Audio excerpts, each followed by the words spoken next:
Dance is the art form that requires the most exposure of the woman body. By wearing tights, tunics, and tutus, dancers are put under intense scrutiny.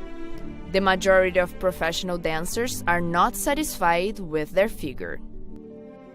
Yeah, if I could have a foot transplant, I would do it. We might prefer a shorter torso and longer legs in the ballet, and I have a longer torso and shorter legs. I have a little bit more of an athletic physique, and I'm not terribly tall. In ballet, I'd be considered overweight. The dance world doesn't mirror the real world. Here, in the heart of New York City, beauty is found in all figures. For the dancers, though, the pressure for the perfect size and shape remains high. When I was young, it was really hard because although I'm average sized for a woman of my age, and always have been, I was definitely one of the bigger, if not the biggest girls in my ballet classes. In pursuit of becoming a prima ballerina, most young dancers struggle to achieve a beauty standard, which is widely encouraged by the industry.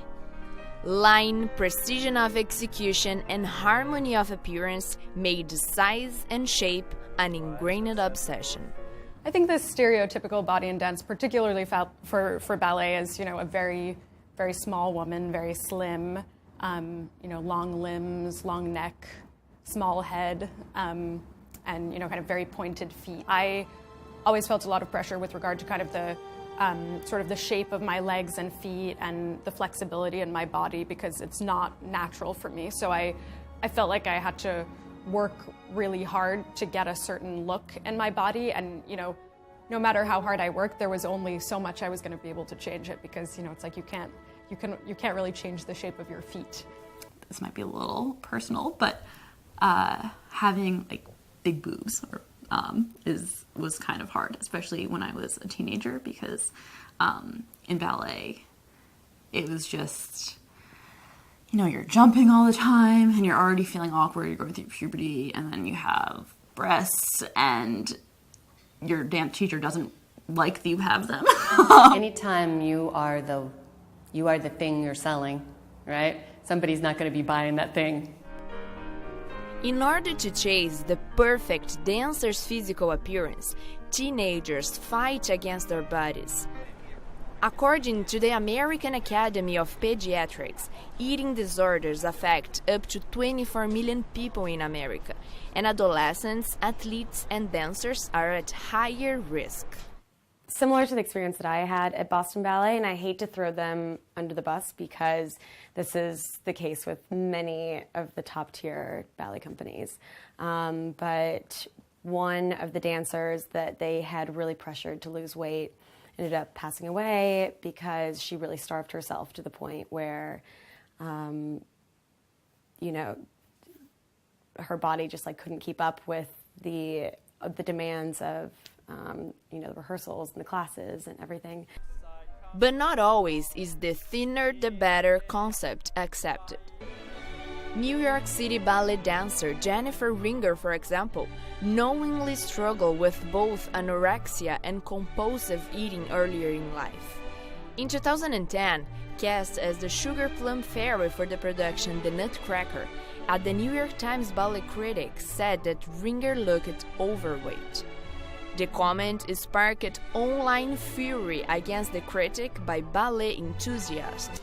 The weight controversy was also raised in the film Black Swan, played by actress Natalie Portman, who lost 20 pounds to inhabit the role of a prima ballerina. There was a famous coach that I had at Boston Ballet who sat me down after one class at the end of the summer and basically told me, you have the it factor, like the spark on stage, you have perfect technique, but you need to lose 20 pounds. And I was tiny at the time. I was 15 years old. Right now, once I hit a point around 17, when I had to make the decision whether to continue on being a professional dancer or go to college, I'd just seen so many dancers end up in places that they might not have wanted to be in, and and or, suffered injuries that would prevent them from doing anything further with it, I decided to go to college. There are also other dance forms that are more accepting of various body types. In the contemporary and modern dance world that I'm in now, I'm more towards the middle, although people are still really thin. There's not as much of a demand to be really, really thin, which was really cool when I got to college and was no longer like the fat girl in my dance class. Now, in ballroom dancing, we have many, many different types of bodies. So you're looking for a partner that shares your musicality, who shares your sensibility, who shares your sense of athleticism. So if you're physically and psychologically healthy, you're going to be a more beautiful communicator. Some choreographers choose to dismiss all the beauty standards of the dance world. One example is the choreographer and dancer Alexandra Beller, who includes every possible form and shape in her productions. I'm a genuinely happy person, and I knew that I did not want to be suffering for the art, even though I loved it so much, and it's probably one of, the saddest, I